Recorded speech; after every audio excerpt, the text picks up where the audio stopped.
Good afternoon, everybody. I'd like to welcome you all to our program today. And my name is Linda Austin, and I work at the Auburn Area Branch Library. I'm their managing librarian. I'd like to invite you all to come out and visit us sometime. And of course, we are part of the Bay County Library System. And I just would like to remind you that if you wanted to see this program over again, you can always find us on YouTube. And we have Megan Marks back there. She is our producer. She is the one that is going to be putting the program up on YouTube for us. So you can do that. And also, if you go to our website, the Bay County Library website, then you can find out other services and programs that we have to offer for you. But this afternoon, it's my pleasure to introduce to you our guest author, Tom Powers.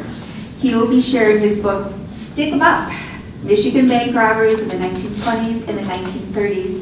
And Tom will also be touching on the Maddich gang of Bay City. Before Tom retired, he started his librarian career for the Mount Pleasant Public Library, and he drove their bookmobile for them for a couple of years. Then he moved on to the Flint Libraries, where he worked for the next 30 years, and then he retired. And then, like so many people do when they retire, Tom found out that he was busier than probably when he was working. And he has written several books on the state of Michigan. And he is also a junk artist. And by that, I mean he finds junk and he creates sculptures with it. And that didn't take up enough of his time, 6 weeks ago, he started his own blog. And he is reviewing, and it's dedicated to reviewing and promoting books on Michigan or the experience of Michigan. And if you want to follow his blog, his web address is michiganinbooks.blogspot.com, and it's all one word. And when he finally decides to relax, Tom can be found fly fishing. It's one of his passions, and another passion of his is hockey. He says he's a fanatic. And after the program today, Tom will have some books for you if you'd like to look at them and maybe buy. He'll have them out here on the table for you. And now let's give him a warm welcome.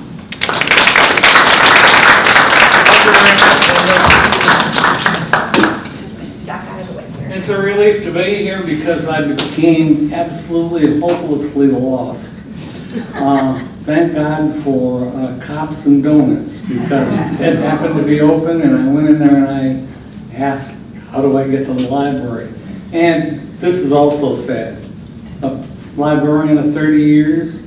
I've been to Saginaw and Bay City more times to the hockey rinks than to the library. So,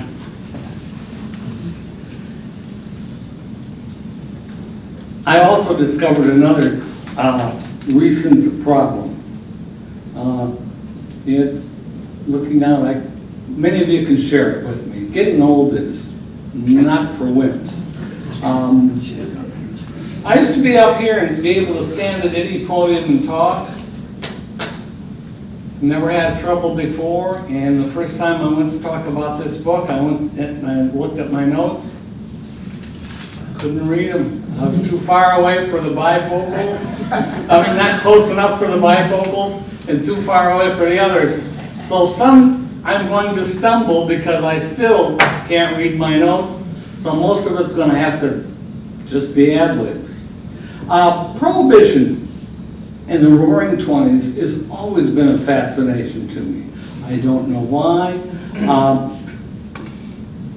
I don't know if it's the romance of the thing or the terrible economic depression, but it was such a colorful era. There was a lawlessness to it, stemming, I think, from World War I, Prohibition, the Depression. And during the 20s and 30s, criminals, and especially bank robbers, became as famous as movie stars. I don't know if it was because they were just dangerous and that attracted some people, but I mean, John Dillinger, Machine Gun Kelly, Babyface Nelson, the Alvin Karpis gang, which probably isn't as familiar to you as some of these other names, and of course Bonnie and Clyde. I mean, they captivated the news and the gossip and everything else. And quite frankly, being a Michigan fanatic and booster, I was just a little put out that apparently none of these big name bank robbers were good enough to rob a bank in Michigan. I even found it insulting. I mean, why weren't our banks good enough for them to rob? They robbed banks in Indiana, Illinois, Ohio, Wisconsin, and even Iowa. I mean, come on, really? Dellinger was robbing banks in Iowa and couldn't rob a bank in Michigan? I just didn't accept it. And then I read a book by Brian Burrow entitled Public Enemies, America's Greatest Crime Wave and the Birth of the FBI. They actually made a movie out of part of this book called Public Enemies. And I never saw the movie, but I picked up the book and I was absolutely startled when I was reading the book. Late in the book, I came across an account of Babyface Nelson's gang not only robbing the bank in Grand Haven, Michigan, but shooting up the entire town in the process. Bank employees were used as human shields during the getaway, and they had to hijack at gunpoint 3 cars because everyone they got kept breaking down. And what really is funny about the whole thing is the robbery happened to be Babyface Nelson's final exam after completing what only could be called a master class in professional bank robbery. And it turned out to be an utter mess. I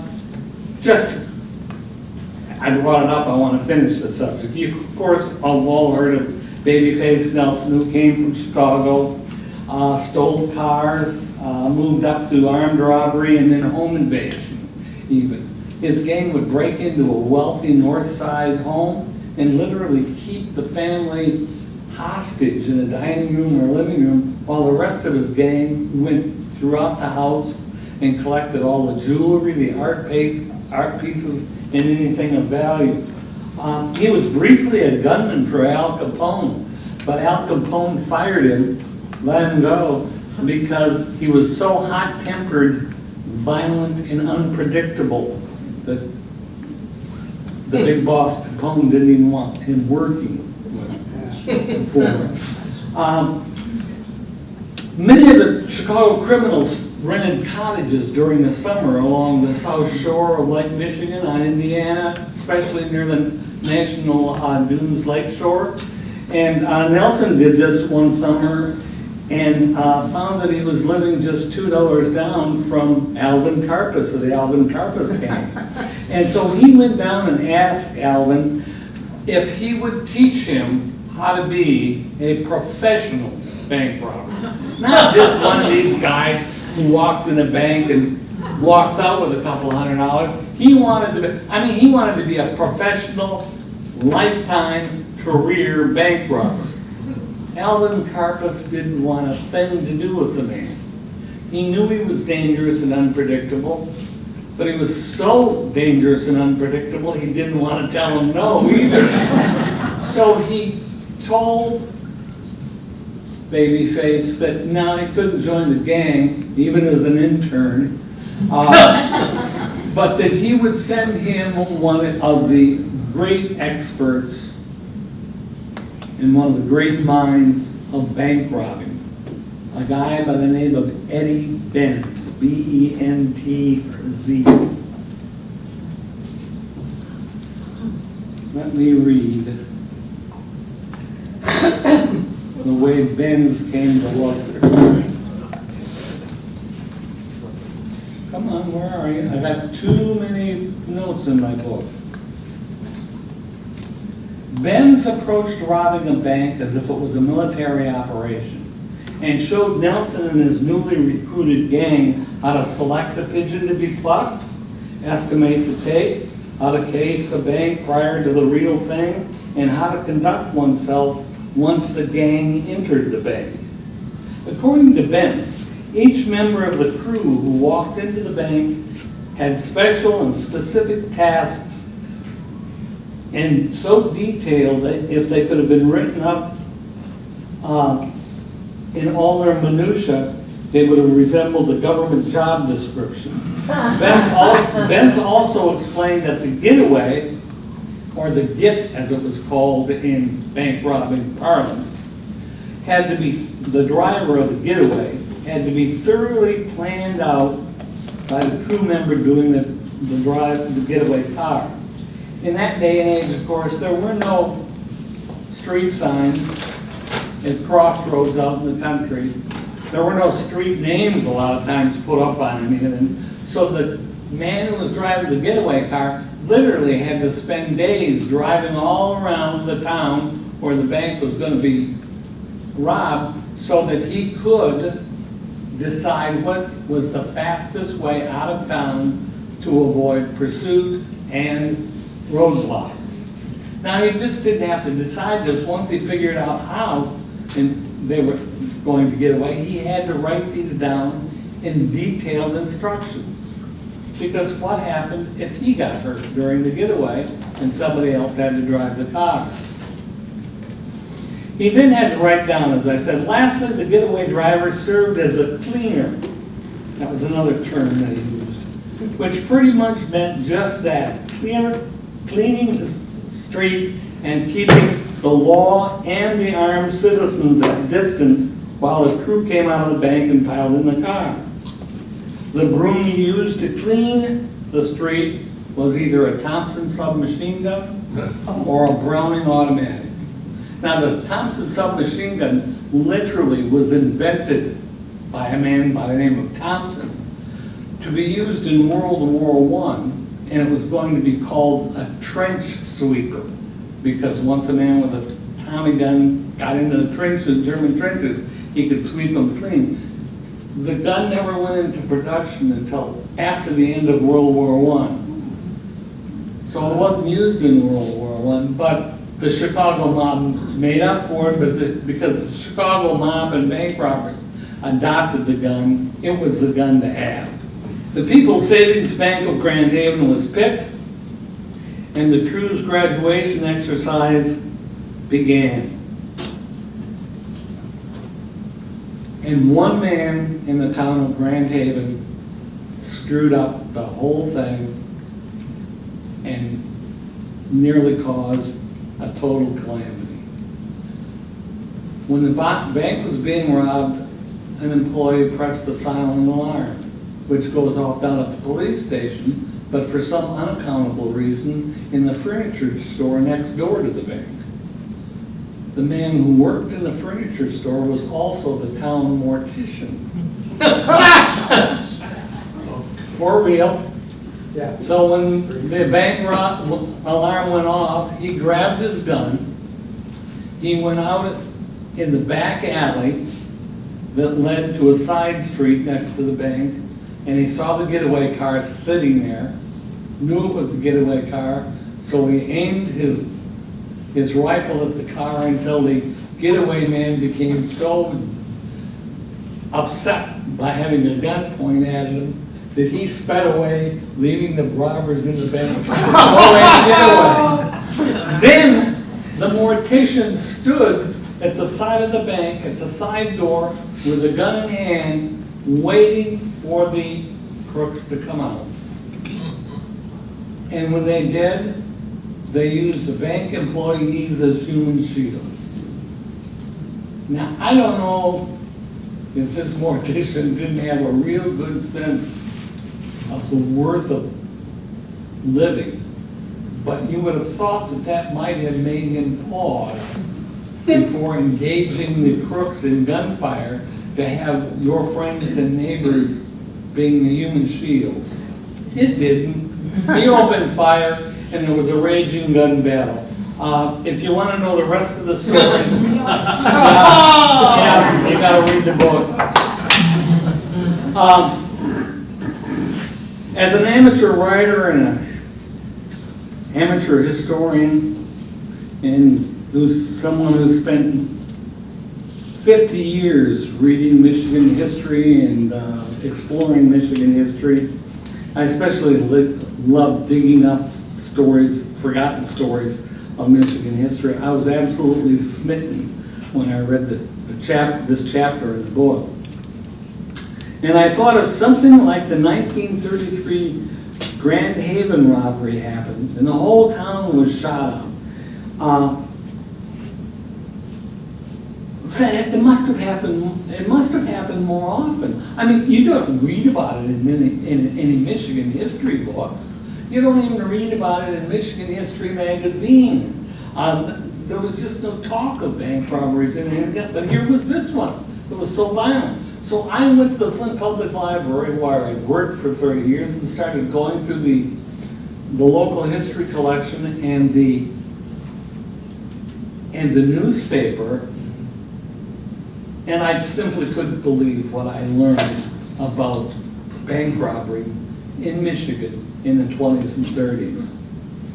First of all, in the 1920s, Michigan ranked 8th among all states in the Union for the number of bank robberies committed. Hamtramck, little town surrounded by Detroit that is about 1 mile and 1/10 wide, square, whatever, was a virtual petri dish for the development of bank robbers and gangs. There were also at one time so many bank robberies and gangs operating out of Detroit and robbing banks almost on a daily basis in Detroit that the police commissioner publicly admitted that the Detroit police were helpless in stopping the bank robbing that was going on and or apprehending the perpetrators. I read about a bank robbery that happened in Holland in 1932 that turned into a pitched gun battle that shot out most of the town and went on for about 40 minutes. For months, the main tourist attraction in Holland, the city of flowers, wasn't flowers. Literally, people by the hundreds came to Holland to walk through the streets of downtown and look at all the bullet holes scouring all the buildings. And of course, that's what the adults did. The kids ran out and put their fingers in. The gun battle was so bad, it even made headlines across the country, and the headlines were stolen from a World War I story. And I'm sure most of you will get it when I say the headline was Brave Little Holland. But what most surprised me, and I'd never read it before, never seen any hint of this before, was that during the 20s and 30s, vigilante organizations spread all over the state. They were organized county by county. And at one time, 80 of the state's 83 counties all had vigilante groups. Some of them started all by themselves, just on the spur of the moment kind of thing. But most of these vigilante committees actually were sponsored and started by the Michigan Banking Association. They literally bought and handed out rifles and shotguns and handguns, handed them out to the people in these towns, and then they told them that, okay, talk amongst yourself, who has the fastest car? Okay, that one you park right in front of the bank, and you put all the guns and ammunition in the trunk. So if there's a bank robbery, you can run to the car and get your guns and be waiting for them to get out. Or if you're a little late, you can just run, jump in the car, grab the guns from the trunk and take off and chase them. And this was a common day practice everywhere in Michigan and the Midwest. Common, everyday citizens would just take off after these robbers, especially in small towns. Now, in Detroit, it was more likely that a crowd would gather when there was a bank robbery, and when the bank robbers left the building, the crowd would be chasing the bank robbers to see what was happening, and the cops would be chasing the bank robbers and the crowds. And in fact, in both Detroit and in little cities, people who thought about this, watched what was going on, could not believe that, like in Grand Haven and in Holland, when all of a sudden the downtown erupted in gunfire, people didn't run away from it, they ran to it. There was even one account where there was a bank robbery in Mansalona. How many people in this room have ever been through Mansalona? Yeah, you didn't go there, you were just on your way someplace else and passed through. But in the 20s, Mansalona had its own little railroad, it had an iron works, and it was a pretty bustling little town. Bank robbers came, robbed the bank, took off. The vigilante group in Mansalona took off after them and were searching for them. The bank robbers hid. The posse, now 2 cars full of armed men, passed them by, went on looking. Meanwhile, in the town of Bel Air, which was some 15 miles away, the vigilante committee said, we better get out there and look for these bank robbers too. And so they sent out men, and the 2 groups came together. Each mistook the other for the bank robber.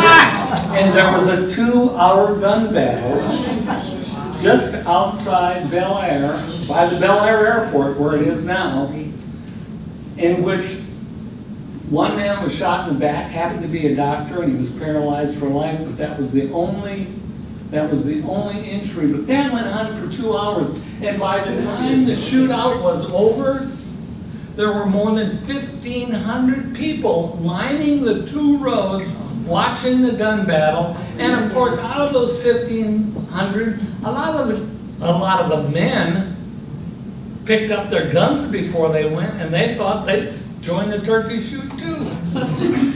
And the house in which the one group was only survived because they were in a Michigan basement, because the house above them was turned into a virtual sieve. Also discovered, the unsung heroes of bank robbery back in the 20s and 30s? Switchboard operators. Yeah.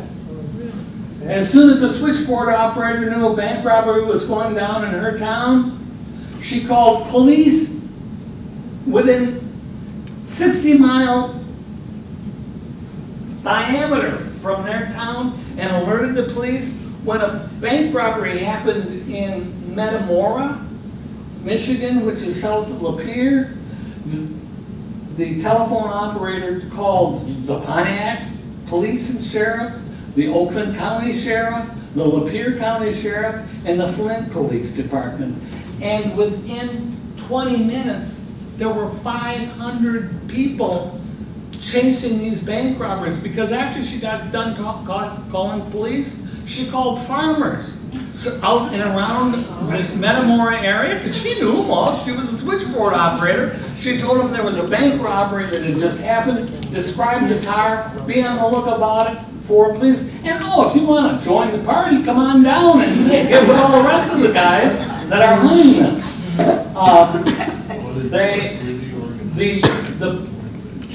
The vigilante posse actually did kill 2 of the suspects and wounded a 3rd.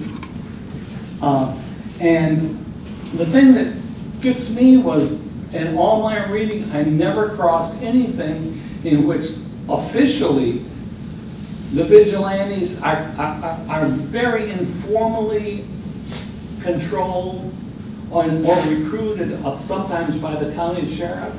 But in none of my reading did I ever find out where these vigilantes were actually sworn in as deputy sheriffs or given any actual authorized power to go out with guns and just shoot to kill. And the more I read about it, the more I couldn't believe it.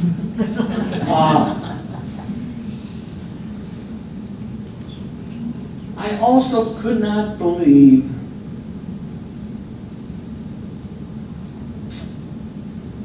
how fast justice worked, if justice is the right word. She might have been blind, but she was a world-class sprinter. As an example, and this is not out of the ordinary, I give you an example. On a Tuesday at 2 o'clock, two men walked into a bank in southern Michigan and robbed it. This was after 1932, when the Michigan State Police had a radio tower in East Lansing and radios in their cars so that they could get instructed, they could be notified there was a bank robbery. All the cars could be vectored to a certain area to try to surround or catch the bank robber. And so, but the bank robber escaped all this. They killed the state policeman on a motorcycle during their getaway. They went into Ohio, and two state policemen doggedly followed them into Ohio where they arrested them. Did they have to go to any Ohio officials for permission to take them back across the state border to stand trial? No, there's nothing like extradition going on at all. They were taken back to a county jail in southern Michigan by 6 o'clock that night, by 6 or 7 o'clock that night. Early that morning, and I mean like 4 or 5 o'clock in the morning, they were brought before a judge. They had no lawyers with them. Each one of the robbers was taken into the judge's chambers by himself, with nobody else with him, not even a prosecutor. He went into the judge's chamber and he came out in 15 minutes and he had a life sentence. No consulting with a lawyer, no nothing. I'm not saying he didn't deserve a life sentence. He killed a state policeman. The next man went in. He was in there for 15 minutes or less. When he walked out of the room, he also had been given a life sentence. They were put in the back of state police cars, and from the county jail they were driven straight to Jackson Prison, where they were inducted into the prison. They had the prison clothes on, and they were in a cell in Jackson State Prison at 12:30 on Wednesday afternoon. That means in less than 24 hours, they robbed a bank, they killed a policeman, they got caught by the police out of state, were brought back to Michigan, had a trial? No, you can't say that.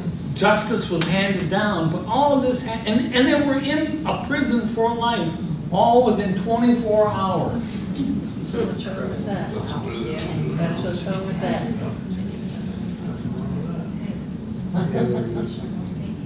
And lastly but not least, I was absolutely stunned when I read that some gangs in Michigan specialized in actually taking over small towns in the middle of the night. Usually along old US 12 that goes from, it was the original road from Detroit to Chicago. These gangs would literally come into a town at 1 or 2 in the morning. The first thing that they would do is that they would go to the all-night restaurants. Anybody that was in the all-night restaurant was rounded up and handcuffed. The cooks or the waitresses, if there were any waitresses, they were also rounded up and handcuffed. They did this in there was only usually 1 or 2 all-night restaurants in these towns. And they were taken to the bank and put in the basement usually and locked up and told to cover your ears and hold on.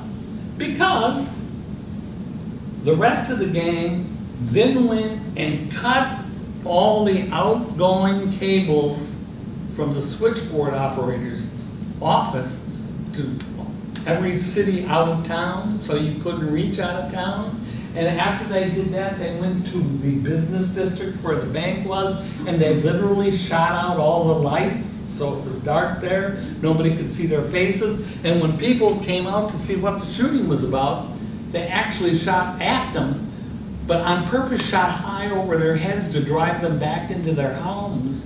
And they literally took over the city while the safe cracker came in and blew the safe, except in the one chapter I deal with how these criminals do it. First of all, I never understand how you use nitroglycerin, because it's a liquid, to blow a safe. Well, you do it by you taking wax first, and you take the wax and you put it around the edge of the door all the way around so it seals the door, that there's no crack. And then there's one hole up at the top of the door that you slowly pour the nitroglycerin in, and it just flows around the edges of the door and not out onto the floor because of the wax. And so then when you blow it, except they blew this safe 5 times before the door came off. And when the door finally came off after the 5th time, you know what they found? They found another door. And literally, the gang threw up their arms, because by now it was 4:30 in the morning, and left town. And here they'd blown off a nitroglycerin charge 5 times.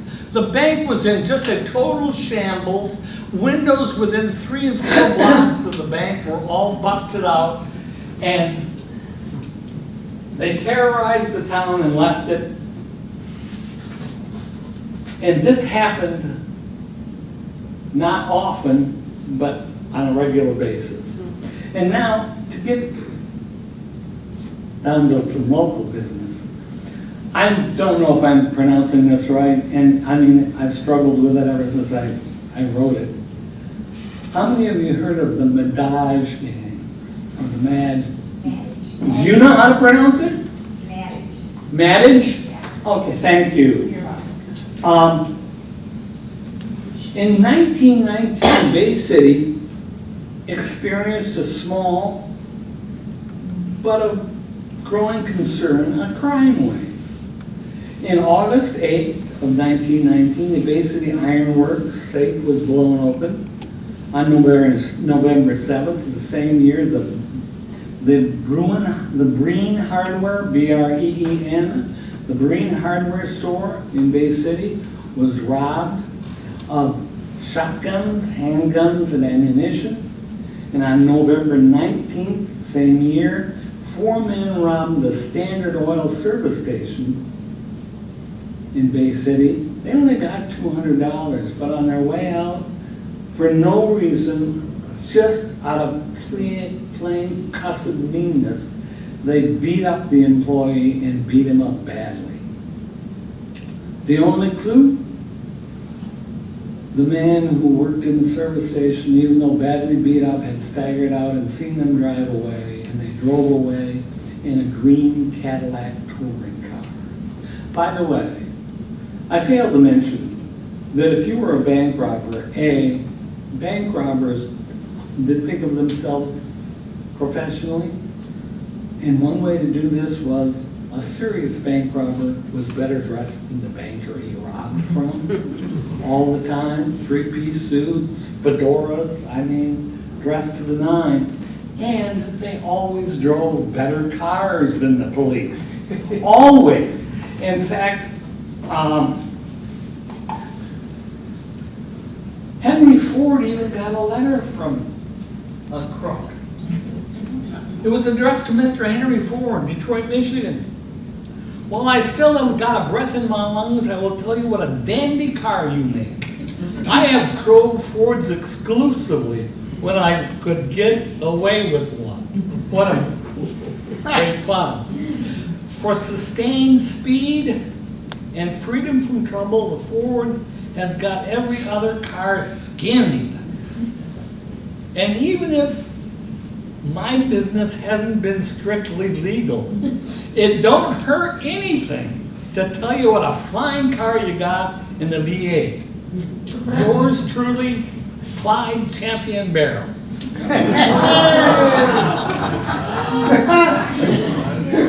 So anyway, that's why they pull up, that's got, a green Cadillac touring car. Police focused on the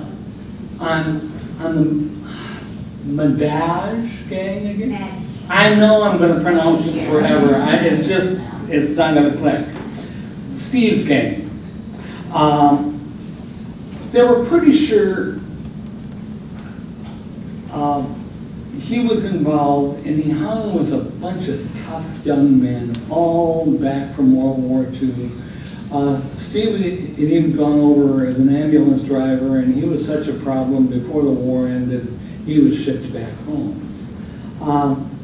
They learned he worked part-time on a farm outside of Bay City, and so the cops drove out there to talk to him one day.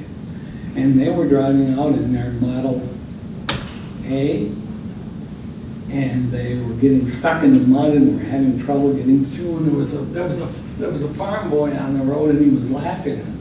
And he gave his opinion of what the police car, how good the police car was. And then he said, when Steve goes by here, he goes through here in his green Cadillac touring car, and he doesn't have any problem at all. So they went, and he was arrested and brought into the station and accused of the gas station robbery. And he had a novel excuse. You know what? I actually did drive the car. But I was in the country just driving around, and 400 stopped me on a back road with guns, and they all got in the car, and one of them pointed the gun at me, and he said, "You're going to such and such a bank, and you're going to wait outside while we go in and rob it, and there's going to be one other guy that stays in the car with you to make sure you don't go away." And he said, "I didn't have anything to do with it. I mean, at gunpoint, I was made to do it." Well, they kept at him, and they kept at him, and they kept at him. And finally, after 18 months, they had enough proof that he admitted for a lesser sentence. He admitted to have stolen the car, but had nothing to do with the robbery. And they took that and they sentenced him to 18 months in Jackson State Prison. The cops sigh of relief, the public a sigh of relief. It was a mistake. Steve went to prison in December 9th of 21. On January 15th of 1922, the Bay County Savings was robbed. Let me read you a description. The Bay City County Savings cashier for the Broadway branch, Mr. Lowell, L-O-L-L, described the tragic events 15 years later in a magazine called Master Detective. And I actually was able to get a hold of that magazine. I can't believe it. Quote, it was approaching closing time, and my assistant William Grimmer and I were standing beside the cashier's desk. Grimmer was working on books, and I was talking to Mr. DeBatts and Mr. Persons, when suddenly the door burst open and 3 masked men, each carrying 2 revolvers, rushed in and yelled, "Put 'em up!" They didn't wait a second for us to obey, but commenced to fire at once, and both the bats and Persons fell with the first volley. Half turning in their tracks, thinking someone was playing a joke, they fell to the floor without a single word.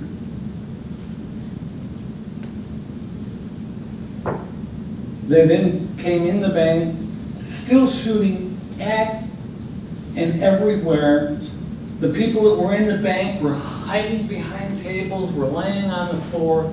They got $4,000 worth of money from the tellers, and they lit out.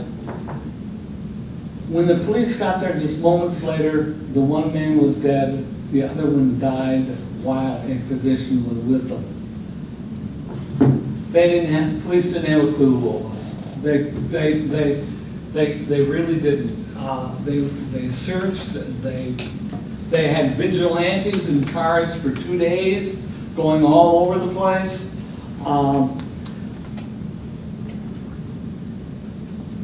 They couldn't find him, but there was a growing suspicion that this could still be Steve's gang.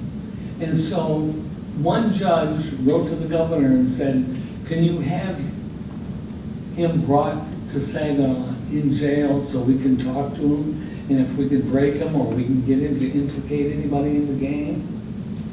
And they did.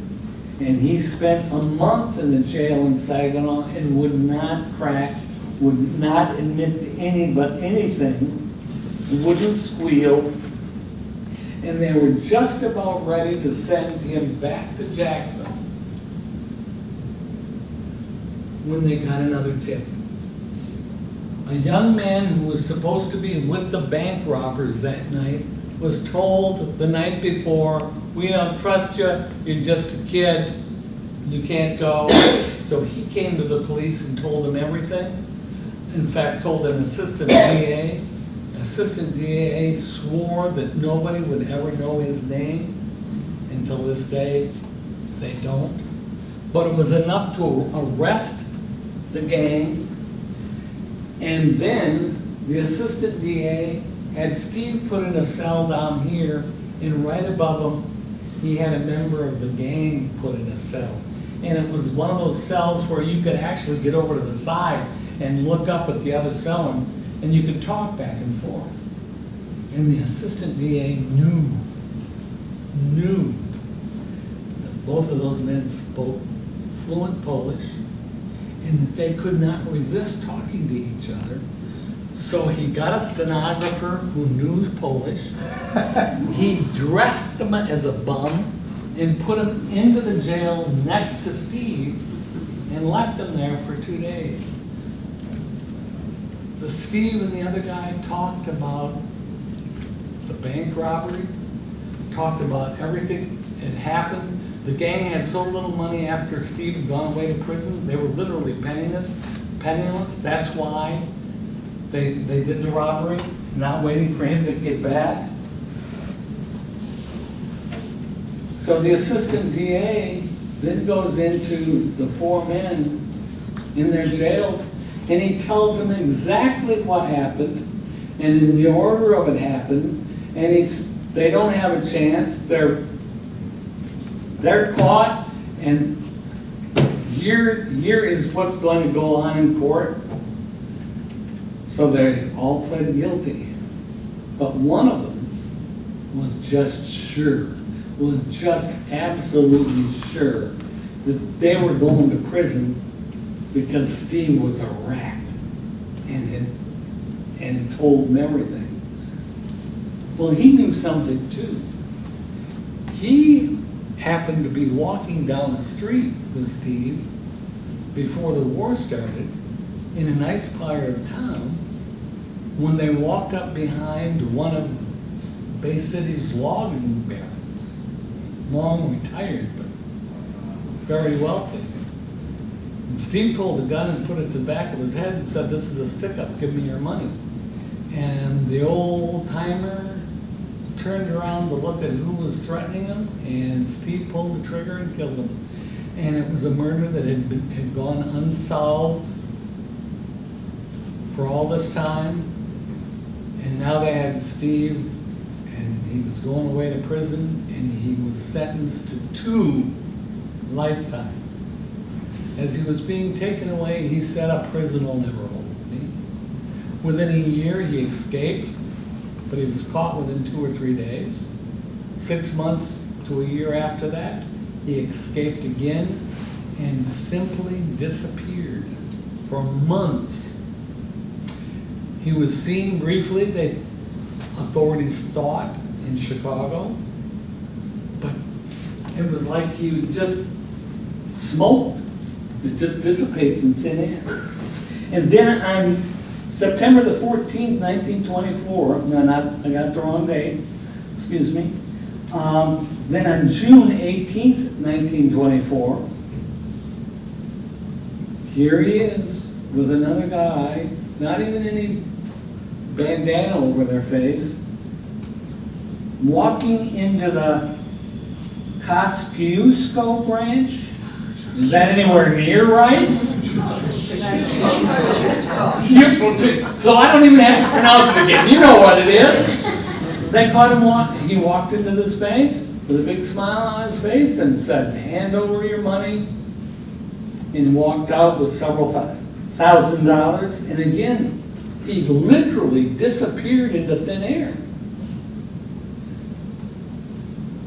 On September 12th, 1924, 3 months later at least, a farmer, Henry Newlett, and his 2 sons stored hay and straw in a barn on another farm that nobody lived at anymore. And they drove the truck over to the barn and were loading hay and straw. And the kids decided just to walk around and see what there was to see. And they looked in the garage, and there was a brand new touring car in there. And they went and told their dad, hey, Dad, there's a really cool car in the garage. And he went and looked. And then he turned and he walked toward the house and got right to the bottom of the steps when Steve stepped out the door. Henry said the wrong thing. Hey, I know you. And in front of his children, Steve pulled a gun and killed him. He wasn't at loose for more than a couple of weeks before he was back in jail. As I said, back then, killers and bank robberies were big deals. And for whatever reason, the sheriff let the public file by his prison cell. In the 2 days he was there, 2,000 people filed by his prison cell to look at him or say hi or how you doing. And especially prominent among those 2,000 were young girls who had a crush on him for whatever reason. One of them was a 14-year-old hairdresser by the name of Violet Eichhorn. But what do you do with a man who's already got 2 lifetimes? The district attorney didn't see any point in charging him with murder again. He's already in for 2 lifetimes, so they just shipped him back to Marquette, where he tried to escape once more and failed. He was sent to Jackson State Prison, where he worked for years as a carpenter. In 1962, Governor John B. Swainson unaccountably, yes, commuted his sentence. Judges in Bay City were outraged. One of the judges' father was working in that bank that he robbed in 24, and he still had marks on his wrist where his hands had been tied with wire, and it still was scarred. The 2 sons were outraged. I mean, they're absolutely outraged. And they went to the prosecutor in their county and said, well, you're going to charge him for our dad's murder, right? And she said, I can't.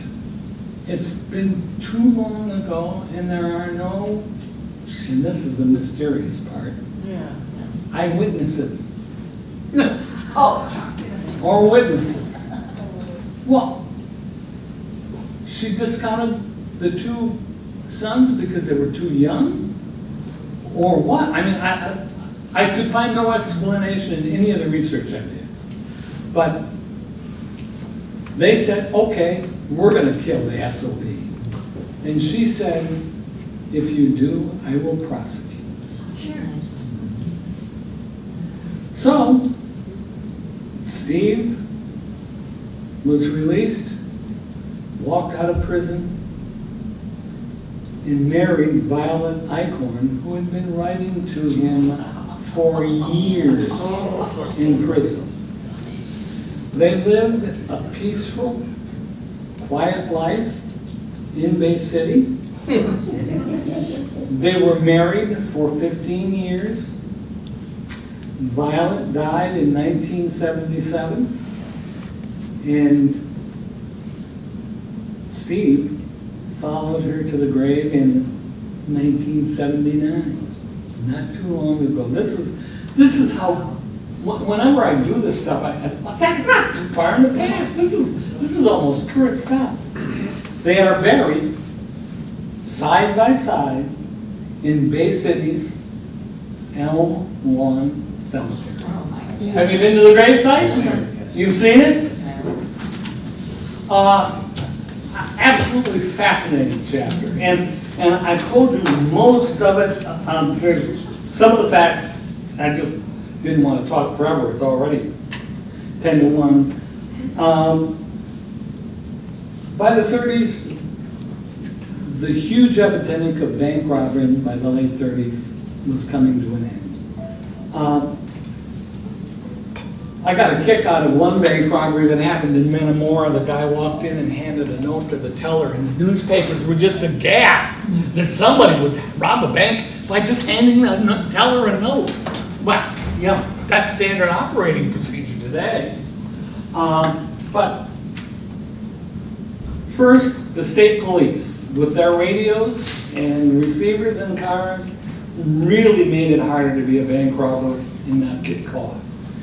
What made it even worse for bank robbers was a federal banking law in the 1930s, in which they made it a law that if a bank was robbed, a big bank was robbed that had insurance through the FDIC, it was a federal crime, and the local cops weren't going to be after you, the FBI was. And to be honest, in the 20s and 30s, police were not as highly trained as they are today. In fact, many police in many small towns got no training at all, and the police became better trained. The small independent banks weren't too happy because they weren't included. The next year, they revised the law and included them. So that if you robbed a bank anywhere in the United States, you had the FBI coming after you. It made a huge difference. And I think the final thing that really stopped it or eased it, and it's a terrible thing to think, but I think it was World War II.